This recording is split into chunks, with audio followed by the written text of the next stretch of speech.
Where do you go when you wanna go higher? See places and things, and it never expires. A book can take you anywhere. Turn the pages and you'll be there.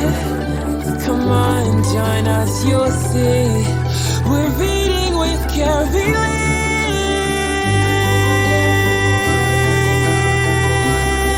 Hi, friends, and thank you for joining us for another Read with Carylee show. I am your host, as always, Carylee, and today we have another wonderful author from across the United States, Miss Remi Nicole. And Miss Remi Nicole, could you let us know exactly from where across the United States you are reading to us from today? Absolutely. I am in Los Angeles, California. Oh, yes, sunny Los Angeles. It's kind of gloomy today here in Northern Virginia, but we have a story by Miss Remi Nicole that is sure to brighten up your day. So I'm going to turn it over to you, Remi, and if you could introduce us to this book. It's a series about Peck, the lonely little lovebird. Yes, thank you so much for having us, Peck and myself. We are very excited to be here. And today I'm going to be reading the first book in the series. It's Peck, A Lonely Little Lovebird Down Under. And the series does continue with Peck, A Little Lovebird Takes Flight, and Peck, A Little Lovebird in a Big Land. So the series follows Peck on his many travels as he meets many new friends, animal friends of all different types. And he really learns a lot on his journey and learns that the journey is actually way more important than the destination sometimes. So it's been a labor of love with Peck and I, and we're really excited to share it. Okay, so I hope you all know where Down Under is. We're gonna learn about it right now. Deep in Australia stood a happy grove of trees filled with furry, feathered animals of all sizes and shapes. The smallest bird in the trees was named Peck. He was a teeny tiny lovebird, but his heart was very, very big. Chirp diddy chirp, we love to be free. Chirp diddy chirp, I love to be me. Chirp diddy chirp, we love to be in the trees, Peck would sing. He spread joy with his happy chirps and songs. Then one day, Peck looked around the grove and saw all of the other animals playing together in the trees. As Peck sang his solo tune, he watched Hairy Koala nuzzle Haley Koala. Then he spied Charlie Cheetah blowing kisses to Katie Cheetah. And he saw Walter Wallaby holding Wendy Wallaby's hand. I'm fluttering around the grove without a love of my own, Peck tweeted. Right. I will find someone to love. Peck found Celine Snake lying on a tree branch alone, and he tried to nest near her tail. Alas, Celine hissed Peck away. Stay away for your own good, or I will have you for my supper. Peck jumped up and away, but he kept searching for a special creature he could care for, and who would care for him right back. After he looked up high and down low in the forest, Peck sighed, Chirpity-boo, I am alone, so I will have to travel from these trees to find a love of my own. Peck left his cozy nest with a little leafy sack full of seeds, since he didn't know where his next snack would be along the way. Knowing his little wings would only take him so far, Peck saw Kimmy Kangaroo and asked her for a ride. Kimmy, can I please hop along with you? Peck asked. I need to get to a faraway land with more animals to meet. Okay, little mate, we'll go on a long rompabout out of the tree grove to get you to a new land, Kimmy said. With a pouch full of Peck, Kimmy hopped along the dry and dusty trails. Bouncy, bumpy, Peck sang. Several large bumblebees were buzzing along the trail. Peck popped up out of the pouch to greet them. Hello, can I fly with you? He chirped to a lady bumblebee. She smiled and said sweetly, Sorry, I don't believe we should befriend each other. A male bee flew up and told Peck, "Buzz off, Feathers."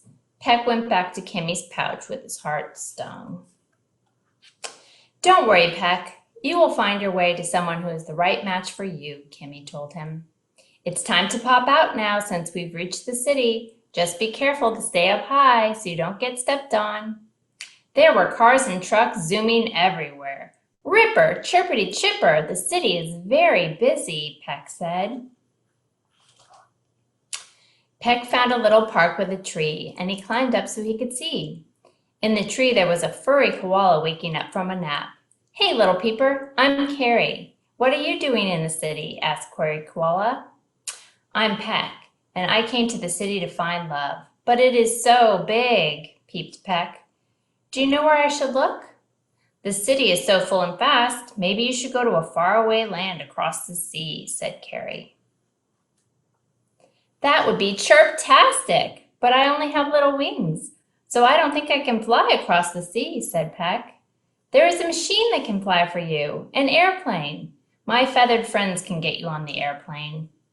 Carrie called down to her pigeon friends on the ground.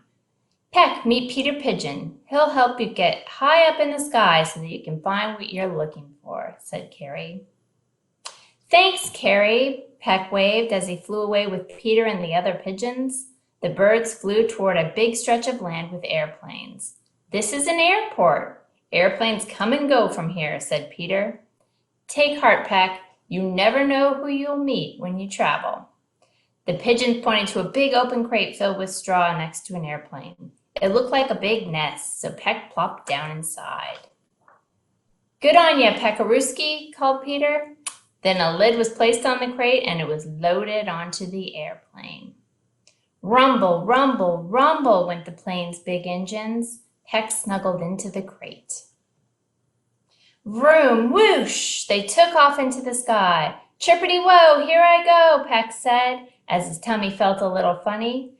Peck peeked up out of the crate so he could see out of the window. Peck had never been up so high in the sky. The airplane was going way higher than little Peck could fly. He was a little scared, so he decided to sing. "Chirpity-chiroo, I am not alone, because I know I will always meet someone new. Chirpity-chiroo," sang Peck. "I am finally going to a faraway land." Little Peck was on top of the world. He closed his eyes and started dreaming of his next adventure to find love. With Carylee. Peck had such big adventures, and he's just the sweetest in trying to find love. So I know that we have a little surprise with Peck. Peck is actually jumping out of your books. And if we could see, oh, yes, yes. There So he we have is. Peck the plush. Could you tell us a little bit more about Peck the plush and where he'll be available? Yes, absolutely. So Peck, a lot of people had requested a plush animal, and I personally wanted one as well. And I have two little boys, and I knew they'd love it. And so we really worked hard, Peck and I, to make sure that his detail was captured fully, and we made Yes. a little Peck plushie.